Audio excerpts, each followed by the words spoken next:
কাঁথা স্টিচ শান্তিনিকেতনের ঐতিহ্য, শান্তিনিকেতন স্পেশাল, মানুষ পছন্দ করে দেখে, কিনতে আসে। কিন্তু কাঁথা আসলে কি তা আমাদের অনেকের কাছেই অজানা। কাঁথা হচ্ছে একটা হস্তশিল্প যা শাড়ি দিয়েই তৈরি করতো আগেকার গ্রাম বাংলার মানুষেরা। এখনও কিন্তু এসব বেশ প্রচলিত গ্রামের দিকে। আমি জানি না শহরে এটা কতটা এর পরিচিতি আছে বা জানা আছে। গ্রাম বাংলার মানুষরা এখনও এই জিনিসগুলোকে খুবই প্রাধান্য দেয়। এখনও তারা নিজেদের ব্যবহারের জন্য এগুলো করে। এগুলো তৈরি হয় শাড়ি দিয়ে, যে শাড়িগুলো তারা পরে সেই শাড়ি দিয়েই তৈরি করা হয় এগুলো। একটার উপর আরেকটা শাড়ি রেখে নানা রকমভাবে ডিজাইন এঁকে এগুলো সেলাই করে তারপর সুন্দরভাবে, এটা বেশ হেট্রিক একটা জিনিস। একটা কাঁথা তৈরি করতে ঠিকমতো সেলাই দিয়ে তৈরি করতে প্রায় 4-5 মাস মতো সময় লেগে যায়, বেশিও লাগে কখনো কখনো। নর্মাল সিম্পল ডিজাইন হলে কম সময়ও লাগে। এই যে ডিজাইনগুলো দেখছো এগুলো আমার সমস্ত মায়ের হাতের ডিজাইন। এগুলো আমার মা বানিয়েছে। তো আমি একটা বক্স আজকে সকালেই আমি হঠাৎ করেই পেয়ে গেলাম। তো আমার মনে হলো যে দেখানো যেতেই পারে। এই এক একটা কাঁথার বয়স, কোনো কাঁথার বয়স 30 বছর, কোনো কাঁথার বয়স 20 বছর। কারণ মা একদম যখন অল্প বয়স ছিল তখন মা এগুলো তৈরি করেছিল। এখনও মা সময় পেলে এই ধরনের কাঁথা বা আরও অনেক কিছু হাতের কাজ মা এখনও সময় পেলে করে, বেশ ভালোবেসেই করে। আর আমি যে ব্যবসা করছি সেখানে কাঁথা স্টিচের, সেখানেও আমার মা আমাকে অনেক ডিজাইন দেয়, অনেক স্টিচ দেয়, যেগুলো অনেকেই হয়তো জানে না। আমার মা শিখেছে তার দাদির কাছে, তার নানির কাছে।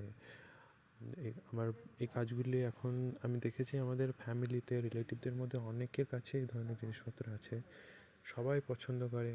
এই শিল্পকলার মধ্যে অনেক শিল্প আছে, যেমন তালাই, যেটা খেজুরের পাতা দিয়ে বোনা হয়, নারকেল পাতা দিয়ে বোনা হয়, তাল পাতা দিয়ে বোনা হয়, যেগুলো আমরা সাধারণত এই যে যে জিনিসটার উপর আমি কাঁথাটা রেখে দেখাচ্ছি সেটা হচ্ছে তালাই বলা হয় এখানে। আমি জানি না এগুলো কতটা জানা আছে। এগুলো নানা রকম ডিজাইন দিয়ে তৈরি করা। এটা একটা সিম্পল তালাই আমরা বাড়িতে ইউজ করি। তো তার উপরেই আমি খাতাগুলো খুলে দেখাচ্ছিলাম। তো আমরা আসলে জানি না, আমরা হয়তো সার্টিফিকেট দিয়েই শিল্প সত্ত্বা বিচার করি যে এই কলেজে পড়েছে, এইখান থেকে এই ছবিটা এই এক্সিবিশনে গেছে। কিন্তু গ্রাম বাংলার মানুষদের কাছে তাদের এত শিল্প সত্ত্বা আছে, কখনো বেরিয়েই আসেনি, কখনো মানুষ দেখেইনি সেটা, তারাও নিজেরাও কখনো সেটাকে প্রাধান্য দেয়নি। তারা নর্মালভাবেই এটাকে সবসময় রেখে দিয়েছে তাদের কাছে। কখনো এটা স্পেশাল বলে কিছু ছিল না। কিন্তু এখন সময়ের পরিবর্তে এগুলো বেশ স্পেশাল হয়ে উঠছে। এখন নানা ধরনের ড্রেসের ওপর কাঁথা ওয়ার্ক করা হচ্ছে, হ্যান্ড এমব্রয়ডারি করা হচ্ছে। এগুলো খুবই নর্মাল ডিজাইন।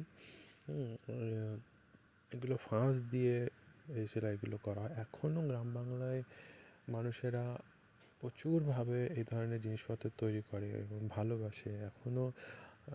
যখন আমি এই আমার কাঁথার কাজগুলো তাদেরকে দিই, তখন দেখতে পাই যে তাদের হাতে, তাদের ঘরে বোনা এরকম একটা কাঁথা, এরকম একটা তালাই তাদের কাছে রয়েছে এবং তারা ব্যবহার করছে। আমার মনে হয় না যে এই ধরনের জিনিসগুলো সত্যিই মানে কখনই সেভাবে প্রাধান্য পেয়েছে, এখনও পাই না। কারণ কাঁথা ওয়ার্ক মানুষ করলেও, সেইভাবে কিনলেও সেভাবে যেন এর মূল্য দেওয়া যায় না। কারণ সত্যি আমার কাছে তো এটাই মনে হয় যে আর্টের কোনো মূল্য হয় বলে আমার জানা নেই। তবে সেই মূল্য রয়েছে বলে বিক্রি হচ্ছে, কিছু মানুষের সংসার চলে, কিছু মানুষের মন ভরে, ভালোবাসা থাকে। আর এই কাঁথাগুলোর ওপরে কিন্তু নামও লেখা আছে। এগুলো আমাদের ছোটোবেলার কাঁথা। আমার বোনদের নাম, ভাইদের নাম, রাজীব, বাণী, আমার মায়ের নাম, নানা রকমভাবে নামগুলোও সুন্দর করে লিখে রেখেছে। এটা আমার একটা ছোটোবেলার কথা। ছোটোবেলাতে কিন্তু কাঁথাই ব্যবহার করা হতো। এখন তো প্যাম্পার্স, নানা ধরনের জিনিসপত্র ব্যবহার করা হয়। আগে কিন্তু আমরা কাঁথা দিয়েই আমাদের ছোটোবেলাটা পার করেছি। এই কাঁথাগুলো এত সুন্দর, কাছে থেকে না দেখলে বোঝা যাবে না এর মধ্যে কোনো রকমভাবে পরিবর্তন ঘটেনি। না এর কোনোভাবে রং গেছে, না এই ডিজাইনে কোনো রকমভাবে কিছু হয়েছে। এই কাঁথাগুলো নর্মাল কাঁথা, যেগুলো নর্মাল স্টিচ করা আছে। কিন্তু এই কাঁথাগুলো যে কোনো কম্বল, র্যাক তার থেকে ভালোই গরম। খুব সুন্দর কাঁথাগুলো। কখনো যদি কারো মনে হয় যে কাঁথাগুলো কীভাবে করে বা কোথায় পাওয়া যাবে, এগুলো কিনতে পাওয়া যায় কি না, তাহলে আমাকে কমেন্ট করবেন। যদি এরকম কাঁথা কারো লাগে, তাহলে গ্রামে এরকম অনেক মানুষ আছে যারা ওই ধরনের কাঁথা করে এবং তারা বিক্রিও করে। তো যদি কারো লাগে তো আমাকে যোগাযোগ করবেন, আমি নিশ্চয়ই তাদেরকে সন্ধান দেব এবং কোথায় বিক্রি হয়, কোথায় কিনতে পাবেন, কীভাবে কেনা যায়, আমি অবশ্যই তাদেরকে জানাবো। ধন্যবাদ। দেখতে